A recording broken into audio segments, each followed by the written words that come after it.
मां सिंध खे मुबारकूं थो ॾियां पंहिंजे हिन अज़ीम शाइर जे 98वें जनम ॾींहं ते। ऐं शेख अयाज़ इन बारे में के ॿ राया न आहिनि त असांजी जदीद तारीख़ जो हिकिड़ो तमामु वॾो कदावर तख़लीकार आहे ऐं जदीद सिंधी अदब जो अॾींदड़ आहे। ऐं 20वीं सदी जो को बि सिंध समाज जो अदबी हवालो अयाज़ खां सवाइ अणपूरो रहंदो। ऐं अयाज़ साहब जी ॿोली, अयाज़ साहब जा मौज़ू, अयाज़ साहब जे सिन्फ़ुनि जी नई जेका आहे उहा उणत ऐं उनजो नओं जनम अयाज़ साहब वटि। अयाज़ साहब मुख़्तलिफ़ रिवायतुनि जो इम्तिज़ाज जो कयो आहे। त इहे सभई अहिड़ा पासा आहिनि जंहिंमें अयाज़ साहब ओभर ऐं ओलह खे मिलाईंदड़ शाइर बि आहे। जिते हुन ते फ़ारसी जो असरु आहे, हिंदी जो असरु आहे, उते हुन मग़रब जो असरु बि आहे। त शेख अयाज़ ईअं घणनि रिवायतुनि जो हिकिड़ो तख़लीक़ी संगम आहे। सभ खां पहिरीं त कल्चर डिपार्टमेंट खे शाबाश हुजे, ख़ासि तरह सैयद सरदार शाह खे। त हुन शेख अयाज़ 98 सालगिरह ते हीउ प्रोग्राम कयो आहे। पंहिंजनि क़ौम जे मोहसिननि खे, जिन सिंधी क़ौम लाइ क़ुर्बानियूं ॾिनियूं, उन्हनि खे जेतिरो बि यादि कजे उहो घटि आहे। शेख अयाज़ जी शाइरी, हुन जूं ख़िदमतूं लाज़वाल आहिनि। ऐं असां नौजवाननि खे ख़ासि तरह गुज़ारिश कंदासीं त उहे शेख अयाज़ खे पढ़नि। जनम ॾींहं जे हवाले सां कल्चर डिपार्टमेंट पारां ही प्रोग्राम जेको रखियो वियो आहे उहो इंतिहाई शानदार आहे, ॾाढो जाम आहे। ऐं हिकु ॾींहं जे इवेंट में कोशिशि कई वई आहे त शेख अयाज़ जे हवाले सां ख़ासि तौर ते सिंध जी राजधानी कराचीअ में असांजा जेके उर्दू ॻाल्हाईंदड़ अदीब आहिनि उन्हनि खे बि मदऊ कयो वञे। ऐं जीअं त शेख अयाज़ सिंध जो शाइर आहे, सिंध धरतीअ जो शाइर आहे, ऐं उर्दू सभ खां वधीक सिंध धरतीअ में जेके मदर टंग आहे उहा सिंधी धरती जे माण्हुनि जी आहे।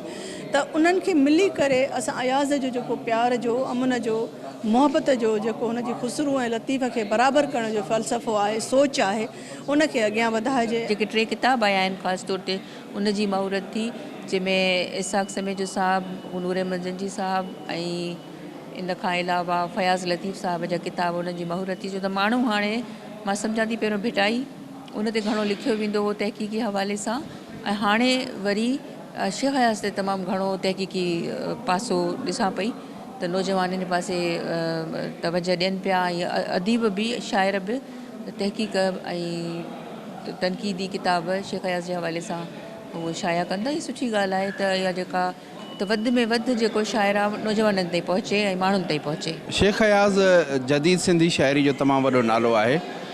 हुन तक़रीबन हर पहलू ते शाइरी कई आहे। हुन जी इब्तिदा इंसान दोस्ती ऐं तसव्वुफ़ खां आहे। उन खां पोइ रुमायनत हुन जी शाइरी जो मौज़ू बणिजे थी ऐं वतन दोस्ती हुन जी शाइरी जो तमामु वॾो हवालो आहे। सिंधड़ी तुंहिंजो नाव तुम ॼण कारीहर ते पेर पियो, या सांदो केरु मयार हो यार, सिंधड़ी ते सिर केरु न ॾींदो। त ईअं हुन मज़ाहमत जी बि तमामु वॾी शाइरी कई आहे।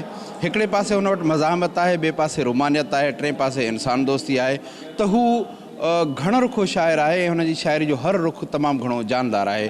इहा ई शेख अयाज़ जी इनफ़रादियत आहे। असां वटि 20वीं सदी में शेख अयाज़ जी शाइरी हिकु मौजो आहे।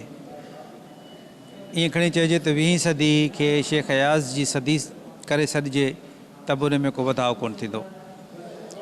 शेख अयाज़ न सिर्फ़ु पंहिंजे अहद खे मुतासिर कयो आहे, पर पाण खां पोइ ईंदड़नि खे बि मुतासिर कयो आहे। शेख अयाज़ जी ज़िंदगी, शेख अयाज़ जी शाइरी, जिदोजहद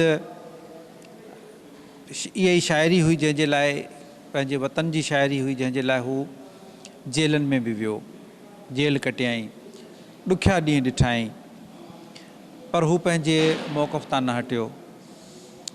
हुन न सिर्फ़ु सिंधी अदब जे लाइ कमु कयो आहे, पर हुन सिंधी समाज जे लाइ कमु कयो आहे, सिंध जे आजपे लाइ कमु कयो आहे, सिंधी ॿोली जे लाइ कमु कयो आहे। शेख साहब आउं सम्झां थो त 20वीं सदीअ जी हिकिड़ी आइकॉनिक शख़्सियत हुयो ऐं फिनोमिना हो, हिकिड़ो लका हो ऐं जदीद सिंधी शाइरीअ जो इमाम हो ऐं मुफ़क्किर, तख़लीक़कार, नसर नवीस। ऐं शेख अयाज़ साहब जी ज़िंदगी जा, शख़्सी ज़िंदगी जा त इलाही पहलू हूंदा, पर हुनजे लिखण पढ़ण जे हवाले सां हू तमामु वॾो माण्हू हो। ऐं जदीद सिंधी अदब ते ऐं जदीद सिंध ते शेख अयाज़ जी जेका छाप आहे उहा हमेशह रहणी आहे। जीअं शाह लतीफ़ जेका सिंध जोड़ी हुई, शेख साहब उनखे जिदत ॾिनी ऐं उनखे नओं रंग ॾिनो। विज़िट कयो अवामी आवाज़ मीडिया ग्रुप जी वेबसाइट awamiawaz.pk